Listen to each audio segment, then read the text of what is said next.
Now John's disciples and the Pharisees were fasting, and the people came and said to him, "Why do John's disciples and the disciples of the Pharisees fast, but your disciples do not fast?"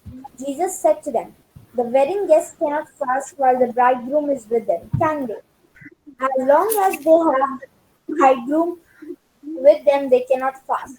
The days will come when the bridegroom is taken away from them, and then they will fast on that day.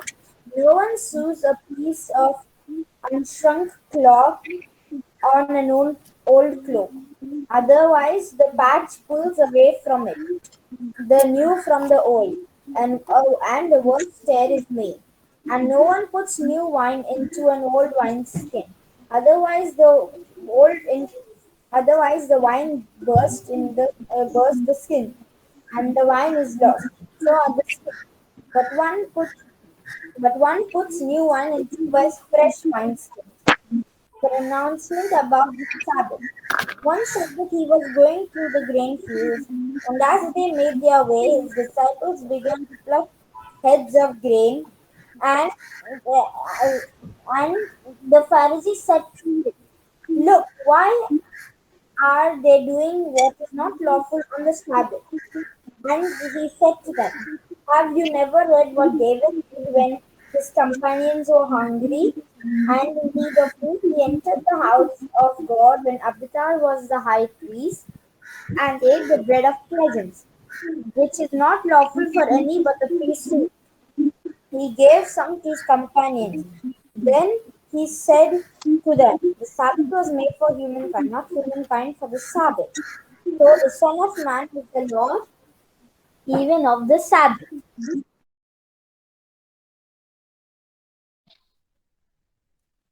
See, when I read this gospel, I said, my God, this passage, I said, difficult. Little more deeper we have to go. Here we read that the John's disciples and the Pharisees. So, what was John preaching? He was preaching repentance, turning away from sins, and Pharisees were only following law. So, here is John was preaching an ascetic life, and Pharisees only law.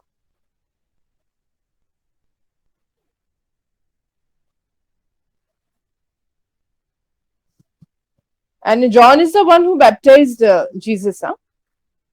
And Pharisees actually, Pharisees were not bad people. Okay, they followed the law to the perfection. They tried their best to follow the law to the perfection. Only thing, they were confused people in life.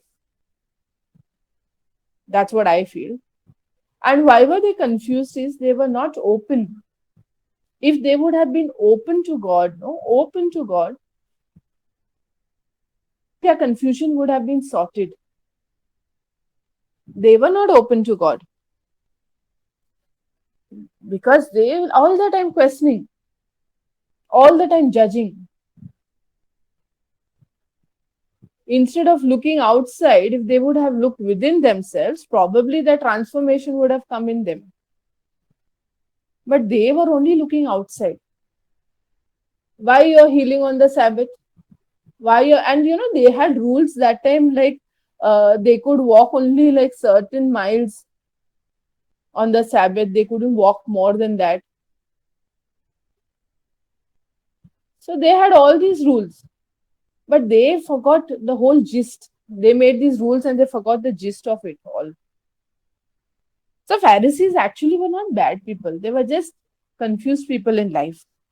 So these people, they go to Jesus saying, Are, and these people, they want the right answer. And they went to the right place.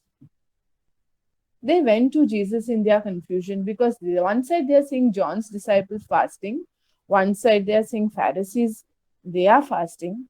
If they went to the people, then what should we do? Why should we fast? Why your disciples are not fasting? So when I am confused in life, whom do I go to? If I go to Pharisees, finish. If I go to John the Baptist, my God, he will only speak to me about repentance, repentance, repentance. I must turn to Jesus, who will speak to me with love and teach me how to love. And these Pharisees, they used to wear those long bands. No? They had these uh, on their forehead also. They used to have these bands with the law. Hear, O Israel, the Lord your God is one God, and you shall love your God with one heart. So they were wearing that so that the others will see them and be reminded of this law. But Jesus came to give us a new commandment and a new way, new wineskin, no? Which I don't have to wear bands. By my life, my actions should show that love your God with one, love your God, yeah. Oh, you have one God, and I forgot the verse also now. So that, but okay, whatever it is. So this is what Jesus came to teach us. They had these obligations and they followed it. Huh? Like they would go to the temple on every holy day, any holy day, no? Like they used to go, but they used to go as obligation. If you and I go for mass on Sundays out of obligation, no, shame on us. Real shame on us. Arey, no, today Sunday I have to go for mass. The day you get up saying, I want to go for mass today, no, that is the transformation. That is the new wine.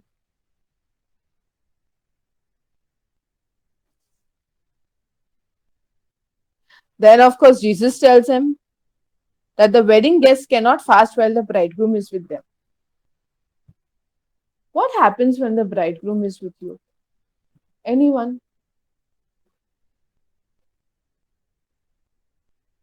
You rejoice. There is rejoicing, there is dancing. I know one of my cousins, my first cousins got married a few years ago, and he's the only boy in the whole family. We all are girls. So we were like the bridegroom side. And coming from the Hindu family, the hospitality that they showed us, the best of seats are given to us at the wedding, and the bride's people, they were like generally they literally fall at our feet because we are the bridegroom's family. So this is a kind of hospitality. We are welcomed, we are treated with lot of respect. They may not even know your name, but they'll treat you with respect because you've come with the bridegroom. So all that was done, and then the bridegroom is taken away. When is the bridegroom taken away from the wedding guest? Anyone? When is the bridegroom taken away from the wedding guest?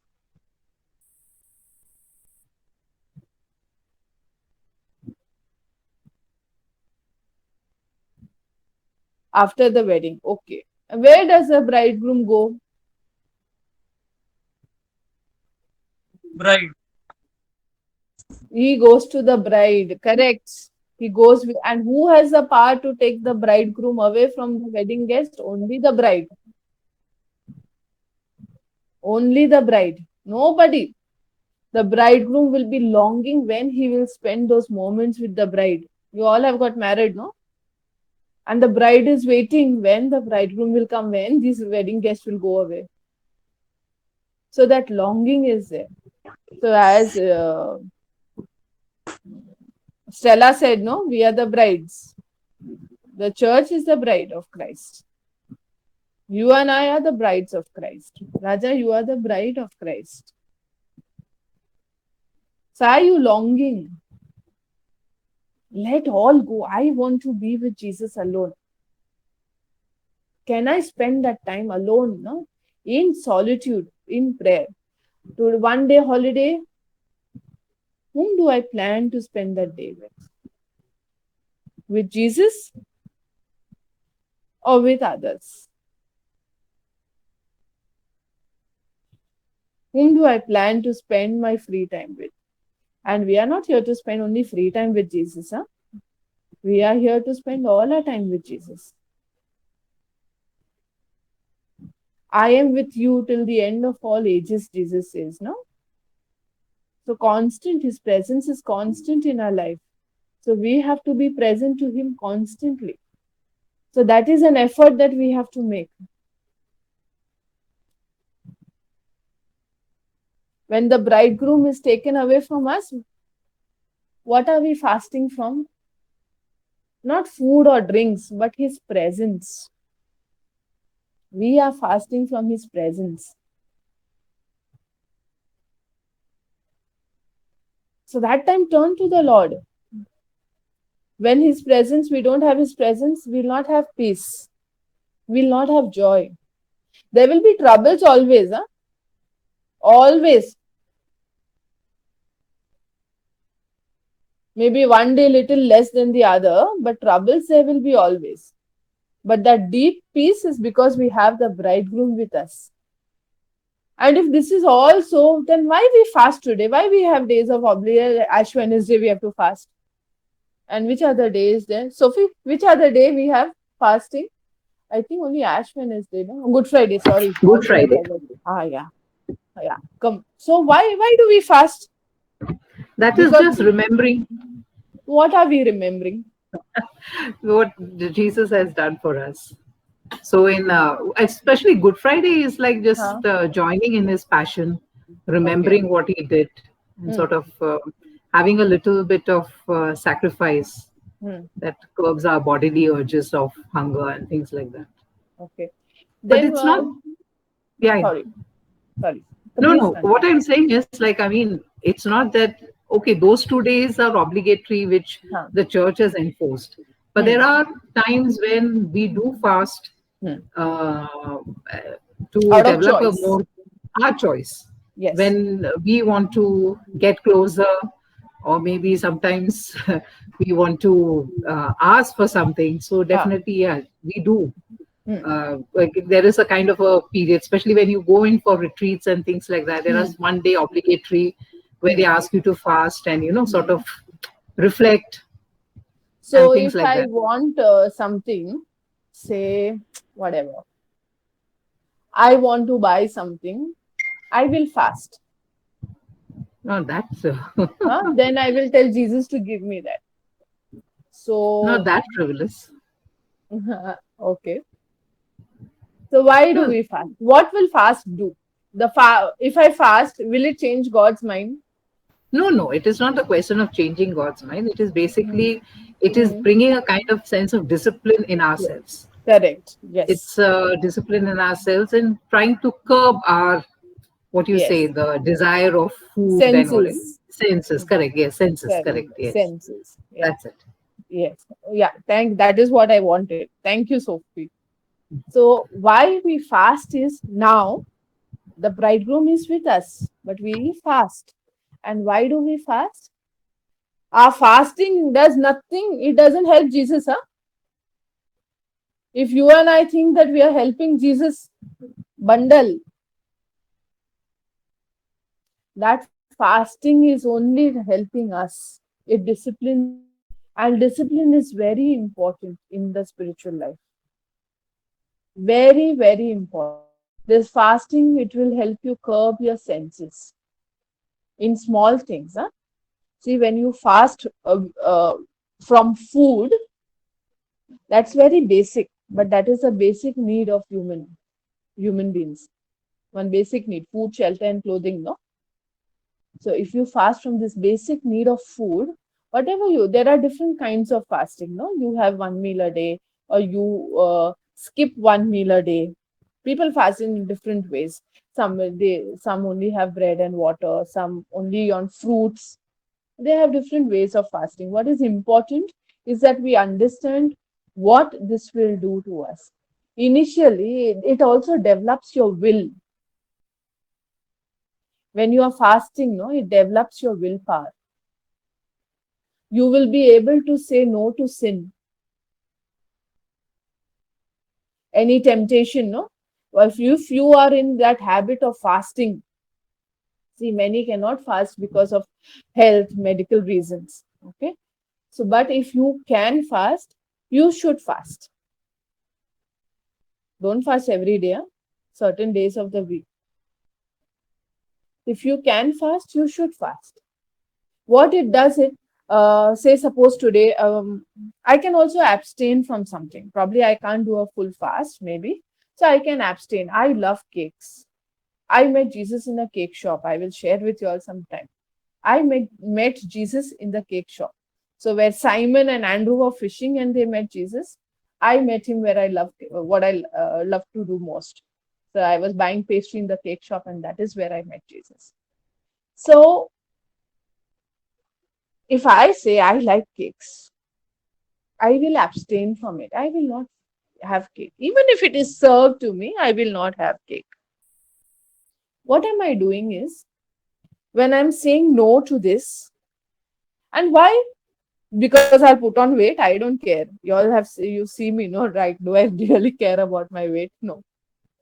But when I'm saying I don't want to have a pastry, I'm saying no to that because I want something greater. I want Jesus, not what he can give me, but I want him. So I'm proving my love to him. He died on the cross, he proved his love for me. This little thing, I'm proving my love to him. It will not change anything. It will change, transform me. I will become that new skin, of new wine skin. Then what will happen? Today I can say no to cake. Okay? Tomorrow bigger temptation may come. Maybe lust, something against lust.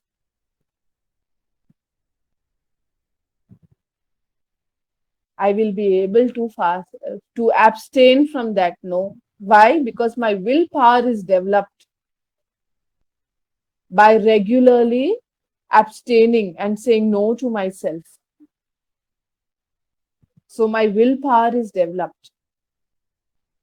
So we fast not only when we need something, not when we are sad. When I'm peaceful, I will not fast. No. We fast at all times because we want to prove our love all times. You know, these young couples, you all have been, young couples and newly in love and all. What not you all will do, no? To profess your love to the other, all small special things. Jesus is our bridegroom. So we can also do these small things. In Carmel, we don't have backrest at all. So we have tables. We never rest our back. Only when we go to sleep, okay, you rest your back. So even in the cell, what is our room? We call it a cell. We have a stool. We don't have chairs. That is too. Why? If I sit on a chair and I rest my back, Jesus will get angry with me. He will give me less graces. No. That me not resting my back disciplines me. Disciplines my willpower. So it gives me strength to fight temptations. So we fast for that reason. And that strength also comes from the Lord. So if you think by fasting probably for 6 months, then you'll have all the strength on earth to fight temptations. You will fall at every temptation. Yes.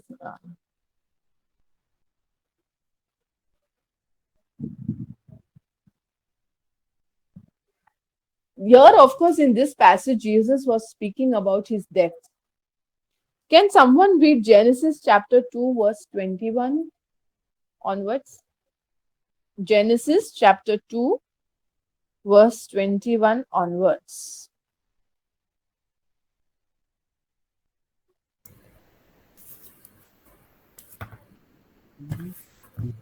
So the Lord God caused a deep sleep to fall upon the man, and he slept. Then he took one of his ribs and closed up its place with flesh, and the rib that the Lord God had taken from the man, he made into a woman and brought her to the man. Then the man said, This at last is bone of my bones and flesh of my flesh. This one shall be called woman, for out of man this one was born. Therefore, a man leaves his father and his mother and clings to his and and they become one flesh. And the man and his wife were both naked and were Okay, not okay, okay. Verse 24, till verse 24. Thank you, Stella. See, even on the cross, here we read, no, Adam was put to sleep, and from his rib was made Eve. On the cross, what happened? Here Jesus speaks about his death, no? That the bridegroom will be taken away from the wedding guest. So what happened on the cross?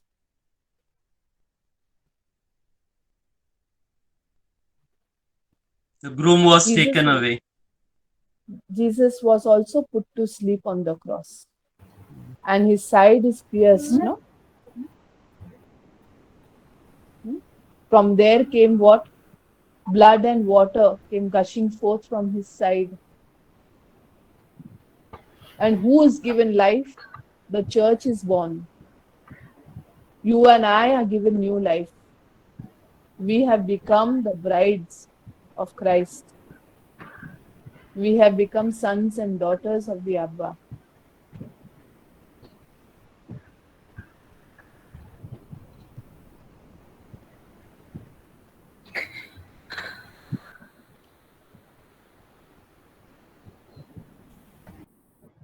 So now that we are his brides, we must live with dignity and let anyone who look at us, we don't need those bands like the Pharisees, no? To remind everyone that God is love by our life, our example, our way of living, even that the domestic help who comes to your house should know that God is love. The bhaji wala, doodh wala, whoever it is.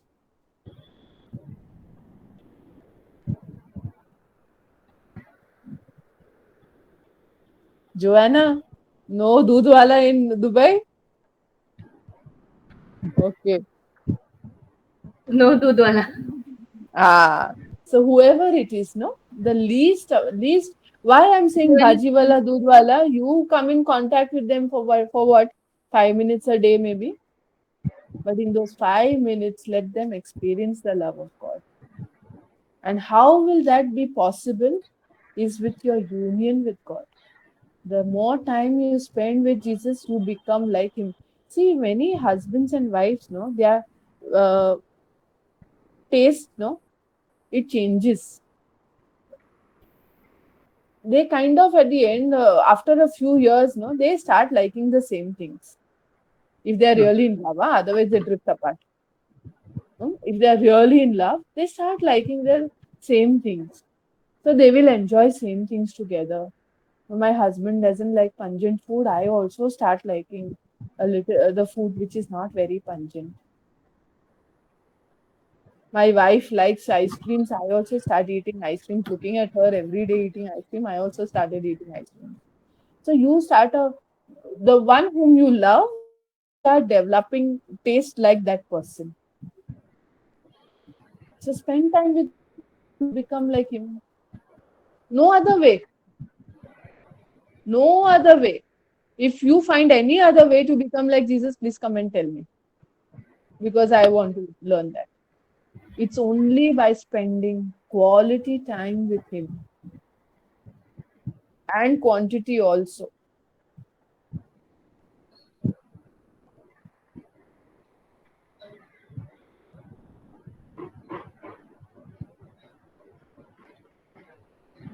And then he says the new about the new wine into the old wineskins. So if I have to become that new wineskin, as yeah, rightly said, no, Rebecca rightly mentioned, no, that old habits.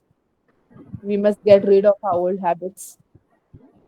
So if I have to get rid of a habit, I have to first become aware, no, that I have that habit. How will I become aware that I have that habit? If my spouse tells me 10 times a day, no, you have this habit, you have this habit, I will snap at him. You're only finding fault with me. But when I spend time with Jesus, no, he will show me what my habit is. what is good in my habit and what is not so good. Spending time with Jesus. Like I said, scripture, no? If scripture doesn't transform you, then scripture is of no use. So when I read the scripture, I will know. That self-awareness will come when I'm reading the scripture, when I'm spending time with Jesus. And he wants to do that in you and me. Huh? He wants to do that. He wants to transform us. What has happened? He's made us in his own image and likeness. And he wants to transform us into that only. Now, what happens is we make God in our image and likeness. That God is like this. He is strict. Ah, no, no, no. I can sin. He will forgive me. No, no. I can continue doing the wrong that I'm doing because he is very merciful. He will forgive me. So I make God according to my convenience. I have made an image of him. So only when I read scripture, when I spend time with Jesus in silence, that is when I will come to know what God is. And little bit I'll come to know, because we cannot really come to know God. In heaven for all eternity, we will be knowing him and loving him. We know him more every time. We are going to know him more, love him more. Know him more, love him more. So we have to spend time with God. Prayer, as I insist on personal prayer time, I continue doing that. Then we say one Sabbath he was going through the cornfields. So Jesus on the Sabbath was going through the cornfields. What were they doing in the cornfield?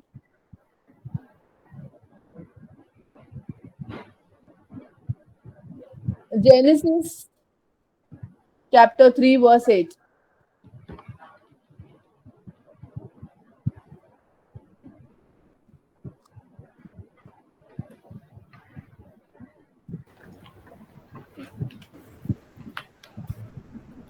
They heard sound of the Lord God walking in the garden at the time of the evening breeze, and the man and his wife hid Oh, themselves from the okay. presence of All the right, all Lord. right. Yes, Robert, enough.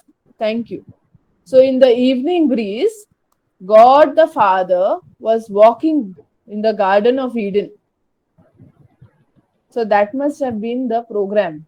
Every day, God the Father would come there, spend time with them in the cool evening breeze. So nice, no?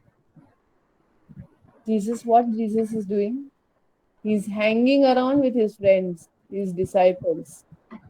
In the cornfield, they're just doing time pass walking. So even when they're hungry, they don't want to go home. They want to spend time with Jesus. Then I don't know, I'm hungry. Simon will say, my mother-in-law makes good food. Nice fish curry she makes. I'll go home and eat. Jesus, you stay here with Andrew. No, eating the corns there only. So what they were doing? Hanging around. So hang out more with Jesus. Invitation to us. This is new terminology, no? Let's hang out together. So he's inviting us, you and me.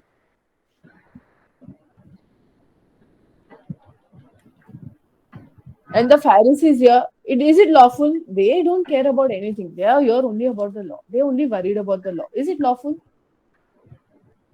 Pavam Jesus, no rest only. Healing someone, why you're healing? Why you're saying sins are forgiven? Who are you?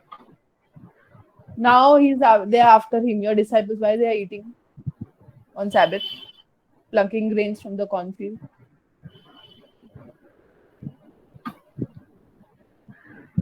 So did Simon? Simon was a character in himself. But he didn't go and fight with them. Jesus spoke up for them.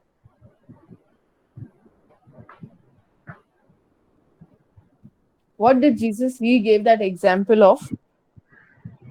Whose example he gave? David. He gave an example of David. How did Jesus know about David? He was the word. Huh? Jesus is the word. He Jesus is was the there. word. So he is the word of the Father. What David has to do with that? So he knows the scriptures. How he knows the scripture? Jesus was true God and true man. Huh? We must not forget that. He was true man. So how did he come to know about David? Jesus felt hungry like you and me. If he yeah, was the bread of life, he wouldn't be wanting to eat food, no? he was Jew also. No, means Saint Joseph must have taught him scriptures and all that. He used to go to synagogue. Uh, they were, see, you and I, we have Bibles, different kinds available everywhere. One click and you can order a Bible. At that time, they didn't have access to scripture, but they kept on talking about it. Jesus must have heard again and again from the elders, no? Joseph and Mary. He must have heard. They must have, when every time they're going to the Sabbath, to the synagogue on Sabbath, they're listening to God's word. How attentive are you in the church?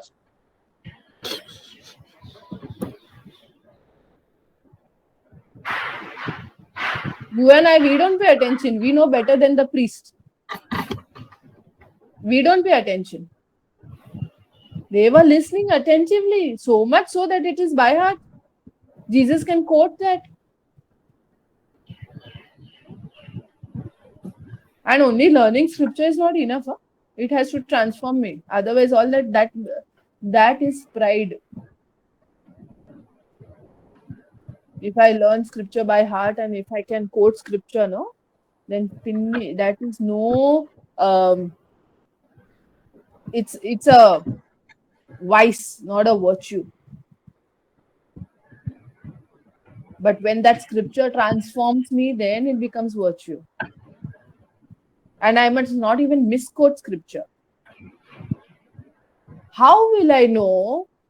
Some people really misunderstand scripture. Huh? How will I know that whether I've understood the scripture correctly or no? How will I come to know?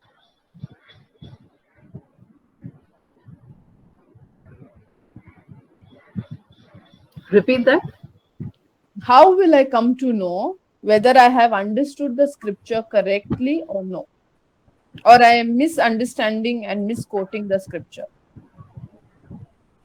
No, understanding, you will get a kind of a peace in your heart. Like, it is something that God talks and it is not against what you have learned so far. So definitely you will get a kind of peace. If it is not right, I mean, you will still keep searching for it. I mean, Now, the Pharisees also knew the scripture. they just knew the law. They didn't know. Yeah, but no. See, they all used to go to the synagogue and scripture and all that. So they also knew. But why they were not at peace? Every time they saw Jesus, they were disturbed. Why were they disturbed? Their hearts were not open. They were were not not open. looking inside, inward. Yeah. Where inside, Vanessa? Inwardly, like that, to themselves. Okay. They Yeah, did not within them. follow what it said. Huh. Okay. Yes. See, scripture, we now it's very easy for us. Okay. 2000 years now already that it's very easy for us. So we have to see what are the teachings of the church. If my understanding goes against the teachings of the church, then okay, then we have to ask ourselves. That is one thing. But when you really genuinely spend time with Jesus with the scripture, no, he will give you the correct understanding. I speak by experience. I have never read commentaries or anything, but I have spent time silently spending.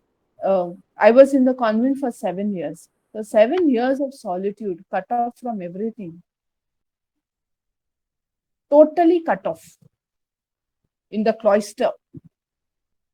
But in the 7 years, what Jesus has taught me, what He's made me understand, I know for a fact that no books in the world would have made me understand things the way He has. The way He makes me explains scripture to me, nowhere I can learn that. So you go to Jesus. Back again, I'm saying, spend time with Jesus. For every problem, we have only one solution, and that is Jesus. He is the only savior of the world. So see that the teachings are in accordance to the teachings of the church. Whatever you are doing, whatever you are reading,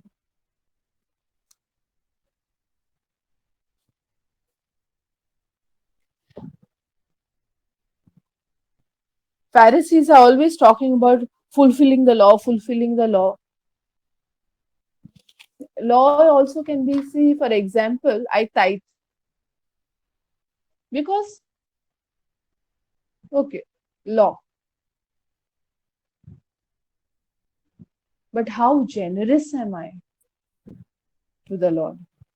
Am I that tithe? What is it like a burden? I have to, out of fear. If I don't tithe, something bad will happen to me. I will not receive a financial blessing.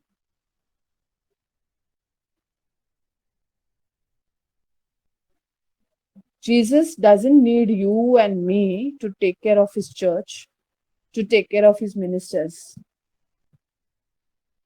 He sent the raven to give bread to the prophet. So whatever you do it joyfully. That will bear fruit for you. Forget the church. Church will be, Jesus will take care of the church. He will take care of his people. But if you are given an opportunity to do something, do it joyfully, generously. Spend yourself. I will give my time, but I will not give money.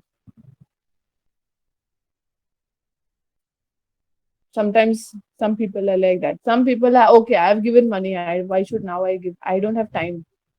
I have given money. So we cannot give one part of us, no? Our whole self. Jesus gave us fully, no? Himself. He said only one nail on the right hand. Left hand don't touch. Did he say that? No, fully. He was there. He shed blood for us. Did he say after 5 drops, if I lose more blood, no? Then you see what I'll do. Only 5 drops. No. Generously he gave himself to us. Generously. He shed every drop of his blood. After his death, after he died on the cross, his side was pierced. So whatever little blood remained, no, after all this scourging and beating, that also came out then. Generously. He never held back anything from us. We should also not hold back anything from God. In whichever area he's guiding you, no, whichever area, he will, maybe through people or something, he will disturb your heart. That is holy disturbance. That is not a bad disturbance. That is holy disturbance. When he pushes you to do something, do that and joyfully do it. Joyfully. And if you suppose somebody tells you, okay, this is required, you are required 2 hours in the church for this. You go there like big burden. Dukhachi Saibin Mai, you look that day. You go there and you will be like, okay, serving 2 hours because I have to do that. Somebody asked me, so I'm not actually going to the church for Jesus, but because this person said no, I can't say no to this person. But even if you feel that, it's okay, because feelings are feelings, no? We are not here to live by feelings. We are here to live by faith. So you tell Jesus, Jesus, I am doing this, but I am not feeling happy. I am not feeling joyful. Can you help me? He will. He will turn your struggle into joy. Then 2 hours, you will spend 3 hours, but joyfully. Turn to Jesus. He will do that for you. When Jesus stood up for his disciples, no? When Jesus stood up for his disciples, they didn't go to tell the people, okay, we are eating because we were hungry, and what is your problem? Is this your field? It is my friend's field. He has no problem. So when anyone, if you are misunderstood in life, if there are people around you who will blame you, find faults with you, at one point of time, no, I was like that Jhansi ki Rani. So you say something to me, finish, I'll come and I'll give you tight because I want the truth. I will speak what is the truth. I will not say anything wrong. I will not tell lies. But then after many years of struggle and this purification that I went through, I realized that I will allow Jesus to stand up for me. And that joy to experience when Jesus stands up for you is beautiful. Is beautiful. I can share some experiences with you all. See, when I joined Carmel, I have before that I'd done a lot of reading. So I love Saint Therese, the Little Flower. No, a lot of reading I had done. So her life was she when she was in Carmel, she never gave explanation of anything. Like if anything was asked of her, she would do exactly the way she was asked to do. So I said, I must follow this because uh, before joining Carmel, I was working in a bank and I was a bank manager.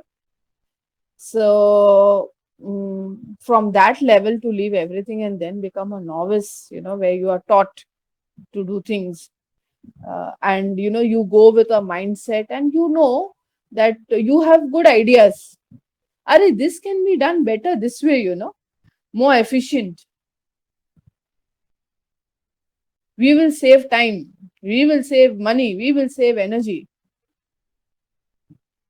But Jesus didn't call me to religious life to check how efficient I am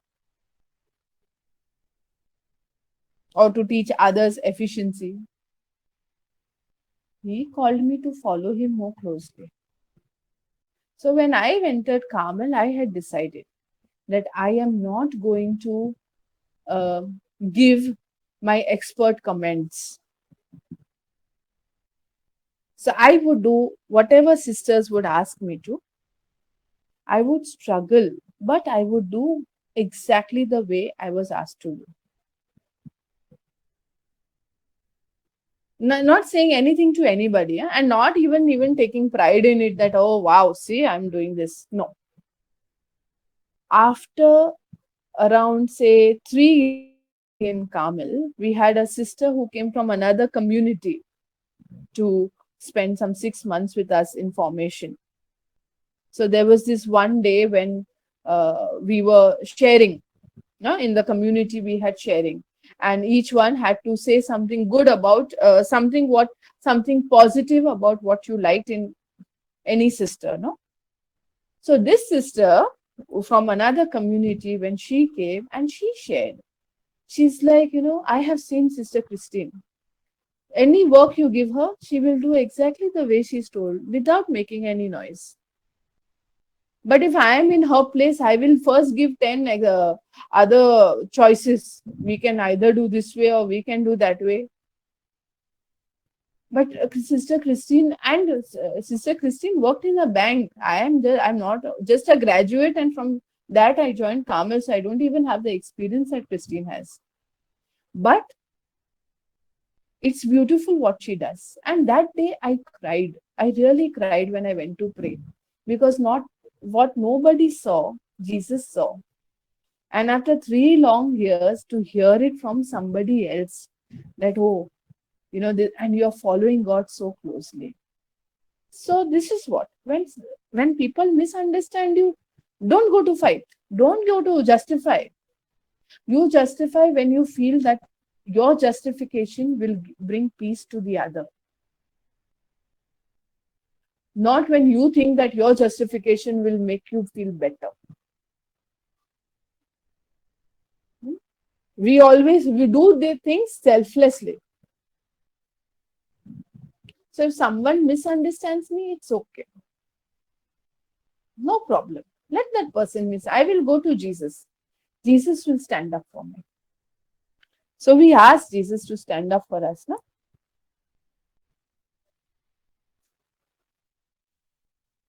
And then he says that the Sabbath was made for humankind. We have spoke about Genesis, no? That God rested on the seventh day. And I even mentioned earlier that was he out of ideas? Did he run out of ideas of creation? That he stopped creating, but after he no, it was not so. No, after he created humankind, he wanted to rest in us, and he wanted us to rest in him. So Sabbath is not a day of obligation.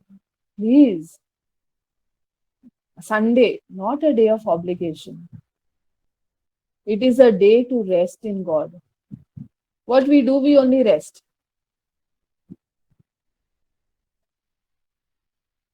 Because it's Sunday, I'll not do any work. I will rest. I will spend time with my family, watch maybe some TV. We rest. Because it's Sunday, Sabbath. But our calling is to rest in God. How much time? God is waiting, longing to spend time with us. How much time am I willing to give Jesus?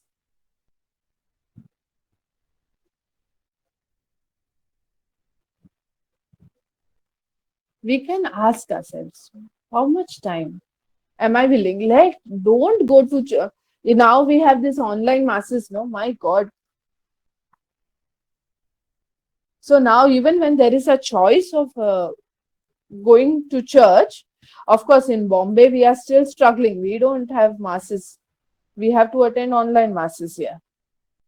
But if your churches are opened, if you can have this joy of going for mass and receiving Jesus in the sacrament, don't let any other excuse come up.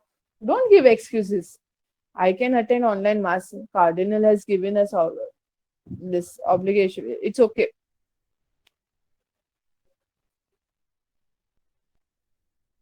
So don't do that. Not out of obligation, out of love. And I don't know who spoke about communion. Someone said it becomes holy when only something. Who is that? Charlotte said something. Is Charlotte there or she's gone? Yes, sister.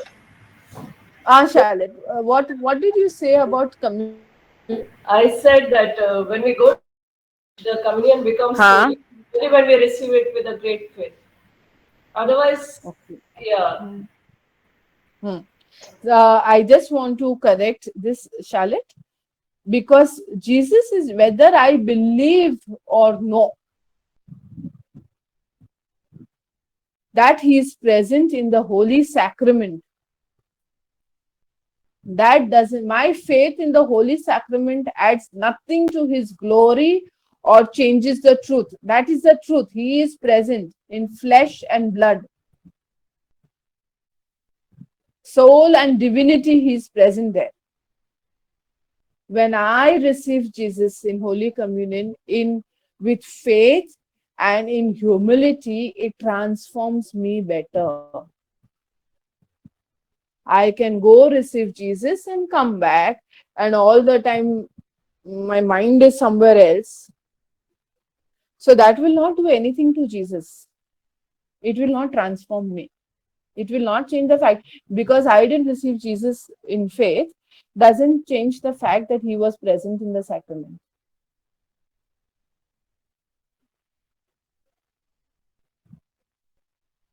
So when we go with deep faith and love, not only faith, with great love, longing You know, I have received my baptism after many years of knowing Jesus. Huh? I had to wait. I was only 16 when I came to know Jesus. I think I received baptism when I was 24. I think so. I'm not sure. I had to wait. And I know the longing. The day of my baptism, no? My God, that previous night I could not sleep because I knew the next day I'm going to go and receive Him for the first time. And I thank God that this longing has not, it has only, He has done that. Nothing of my doing. So let us ask God to give us this great longing for Jesus. Great longing to receive Him. Even the sacrament of confession. New wineskin, first you go for confession. How regularly you go for confession? See, our Catholic Church is so rich. We have these beautiful sacraments. How regularly? I recommend once a month at least. I go every week for confession, but I recommend once a month at least. If you can make it twice a month, good. Find a confessor. Go for regular confessions. I have no sins only to confess.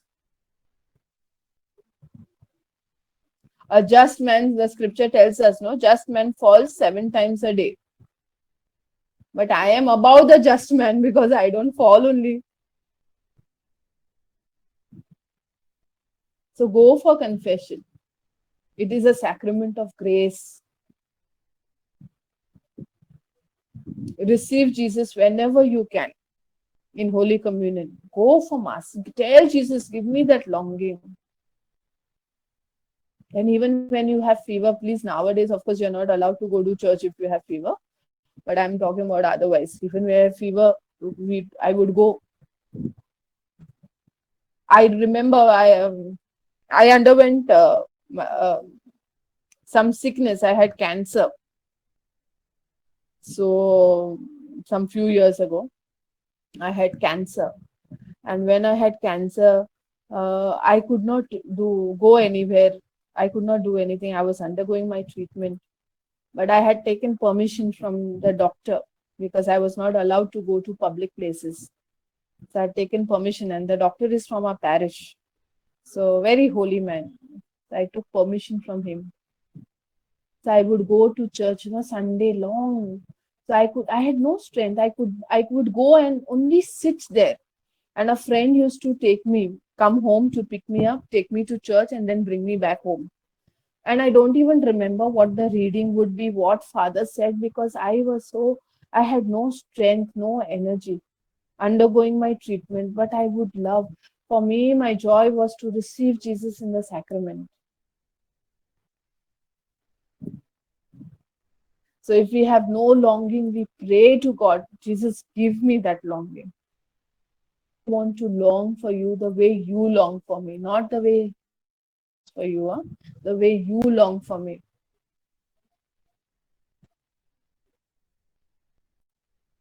So as this bridegroom, he waits for the people, no, to go because he wants to unite with the bride. So even Jesus is waiting that you let go of all others in your life. Let go of them. I'm not saying don't love them, but love that long to unite yourself to God, to unite yourself to Jesus.